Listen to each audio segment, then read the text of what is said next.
Welcome to The Performance Code, the official podcast of PCodeNation.com and the Performance Code community. Tune in each week as top performers and fitness experts share their tactics and strategies to get you on the fast track to achieving maximum results. And now, your host, Justin Schollard. Hey, what's going on, everybody? This is Justin Schollard, episode number 15 of the Performance Code podcast. So, guys, today is all about what you can do right now. 3 simple steps today to lose 10 pounds of body fat in the next 30 days. If you do this, I promise you're going to see results, but you got to stick with it.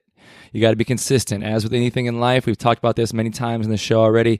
If you're going to see results, if you're going to make anything happen, you have to stick with it. You can't be half in, half out. Good weeks, bad weeks. You set your schedule and you just go for it. All right, guys. So before we get into today's episode on 3 simple things you can do right now to drop 10 pounds of body fat, I want to remind you, I have a book for sale, guys. The Performance Code book. It took me 15 months to write this thing. I sat down last year and every afternoon sat on my patio and just typed away. Some days I'd write a word. Other days I'd write 1,000 words. It was quite a process, but I got through it, and I'm very proud of the work that I've done, and I'd love to invite you to read the first chapter of that book. If you just go to PCodeNation.com, right there on the homepage, you can just preview it. There's no opt-in or give me your email address. All you got to do is just hit read, and you can read the entire, I think, 10% or so of the book, totally free. And then, of course, if you want to buy it, the option to do so will be right there. There's a Kindle and a print, and I'm currently working on the audio version of that. But of course, to record 40,000 words takes a minute. So stay tuned for that. I'm working on it, though. All right, guys. So today's episode, 3 simple things you can do right now to drop 10 pounds of body fat. And by the way, just improve general health. I think it catches people's ear if I say drop 10 pounds of body fat. Ooh, well, that sounds nice, right? But whether or not you have 10 pounds of body fat to drop isn't so much the point. We're just trying to improve our health. And so these are just healthy things to do regardless of your goals. This is what I do. This is what the fittest people that I've ever met do, especially as people become just more conscious of their food choices and their training. This is just the natural progression of where our choices lead us. So without further ado, guys, step number 1, do not skip breakfast. I don't know what it is. I hear it so much. I do all of the introductory sessions at my gym here in Hollywood, Strength RX, and the first thing I do is I sit down with people and I talk about their nutrition and their eating habits, and I find out what their particular routine is, because once I understand where they're coming from, it's a lot easier for me to help them come to a solution. But so often I find people waking up, they have a cup of coffee, they maybe, have some water, but they don't really eat until 11, 12 p.m. And that's just wrong, right? Like the problem with this, now listen, there is like a intermittent fasting theory out there. And I think that as long as you're super diligent on making sure you're getting your calories, all of your calories in that 8-hour window, which is this intermittent fasting theory, I think that it works, but the reality is most people aren't cramming 3,000 calories in an 8-hour window. That's just very difficult to do. So I think that the problem with skipping breakfast or just having coffee and maybe not even hydrating and then waiting until late morning or lunchtime, especially if you have like a typical job where you have to wake up at around 7, is that it keeps your metabolism very low. So as we sleep, our metabolism is lowering. And when we wake up, it's probably at its lowest point. The problem then is if we don't throw some kindling on that fire, so to speak, then our metabolism continues to slow throughout the day. And this is a real problem. And you can see where by under-eating and skipping breakfast, it leads us to a reduced metabolism.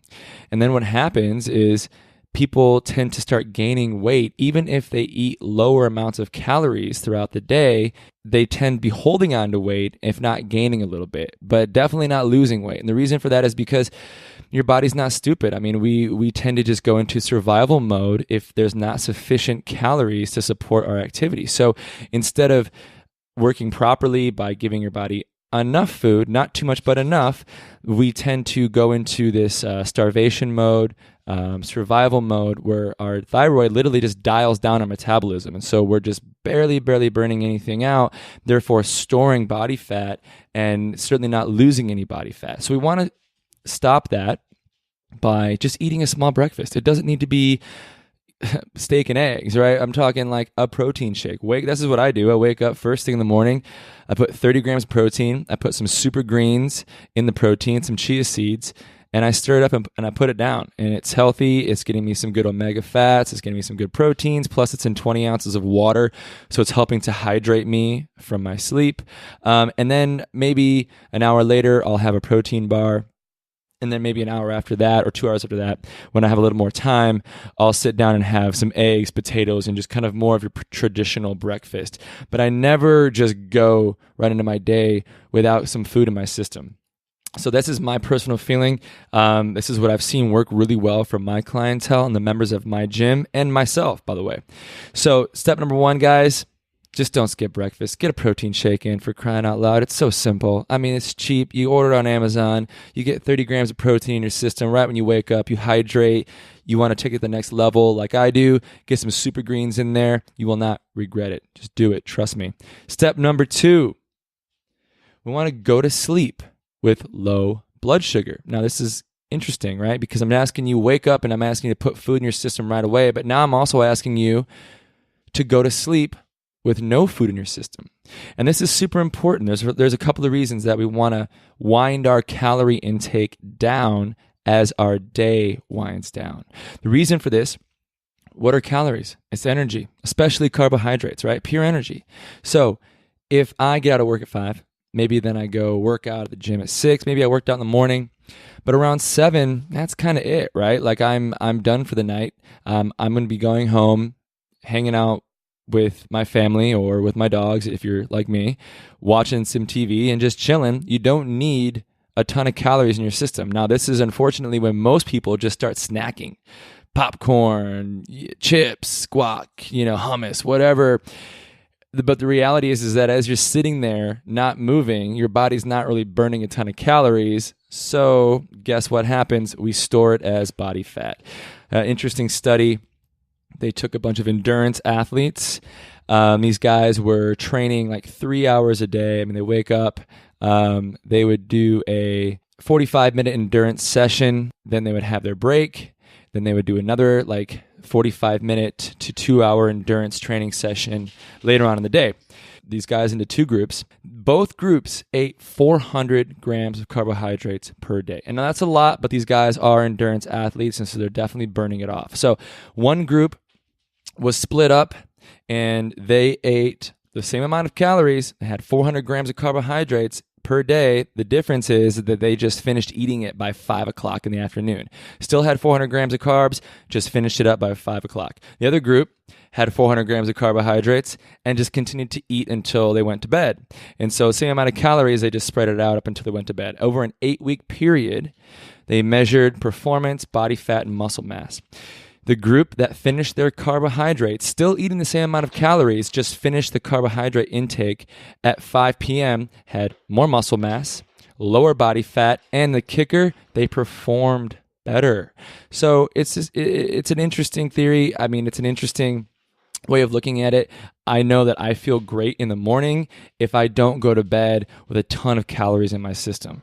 So I've found that if I go to sleep and I have a ton of calories in my gut, I tend to have a little bit more restless sleep. I wake up feeling puffy, a little lethargic the next day.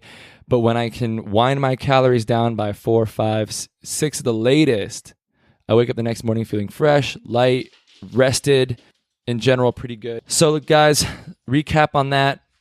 Basically, just go to sleep with low blood sugar, right? Don't get a ton of calories in right before you're going to sleep. Get your dinner in early. In general, we want to eat more calories in earlier in the day. So don't wait until later on in the day to eat. I promise you will look better, you'll perform better, you will feel stronger if you eat more food earlier in the day and wind it down as your day comes to an end. Okay, moving on, guys. Step number 3. So we've talked about food twice. We talked about breakfast for step 1. We've talked about going to sleep with low blood sugar for step 2. And now we got to tie some exercise in there, right? Because what is a weight loss program without some physical activity? So step number 3, guys, we got to train at high intensity with functional movements, or we got to train functional movements at high intensity, either way you want to slice it, right? And the reason for this, what's a functional movement, first of all? Well, if I were to do a burpee, which is dropping down to the floor, doing a push-up, jumping back up, and jumping in the air and slapping my hands together over my head, that's a functional movement. If I were to jump on a box, if I were to do a squat, if I were to hold a couple of dumbbells at my shoulders, go into a squat, and then as I stood out of that squat, press the dumbbells in the air, aka a thruster, that's a functional movement. We call it functional because not only does it replicate natural movement patterns that we would find in life, like squatting, picking things off the floor, reaching for something, pulling yourself towards something, pushing yourself away from something. It also has real life applications to movement. So in other words, like if I'm doing deadlifts, which is a functional movement, well, I can bend over to pick up my dog or my bag off the floor, and guess what? That's a deadlift. So it's functional. It's applicable. So when we train this way, it uses more than one joint, right? And generally in speaking, it uses our hips. And whenever we start using our hips, we use compound movements, meaning multiple joints. It recruits more muscle fibers. More muscle fibers recruited means more energy expended, right? So the more I expend energy, the more I'm burning calories, the more I'm releasing hormones, the more muscle recruitment I can get from a workout, the more it's going to raise my metabolism overall, and that's going to lead to more muscle mass, less body fat, and just overall fitness in general, right? Just an increased work capacity by bunching up a few high-intensity movements in a short, intense circuit. Of course, guys, I would never recommend you go super high intensity without consulting a trainer or a coach, or at least going online, watching a bunch of videos, learning how to do it properly. Whatever you do, don't think you know and just go in the gym and start doing deadlifts and squats and thrusters. You're asking for it. Take your time. I got some videos on the website or on my YouTube channel, Performance Code. Take your time, guys. Learn how to do it right. Patience is a virtue. It is definitely quality over quantity. However, once you feel like you've nailed it a little bit and you understand the movements, then yeah, sure, go ahead and ratchet up that intensity a little bit, because ultimately the intensity is the difference maker. Now, of course, high intensity with poor movement standards, we call that layering fitness over dysfunction. You might break a sweat, you might feel like you're getting a good workout in, but if your form is absolute shit, you're just asking for it, right? You're layering fitness over dysfunction. So it's just a matter of time before that dysfunction manifests itself into an injury. So don't fool yourself just because you're breaking a sweat and you're out of breath and you're sore that you're doing everything right, because there's certainly more to it than that. Take the time, learn how to do these movements properly. Go to a CrossFit gym, hire a coach, whatever you got to do to get exposure to these experts who know how to train and teach you how to properly squat, lunge, jump, push, pull, press, you name it.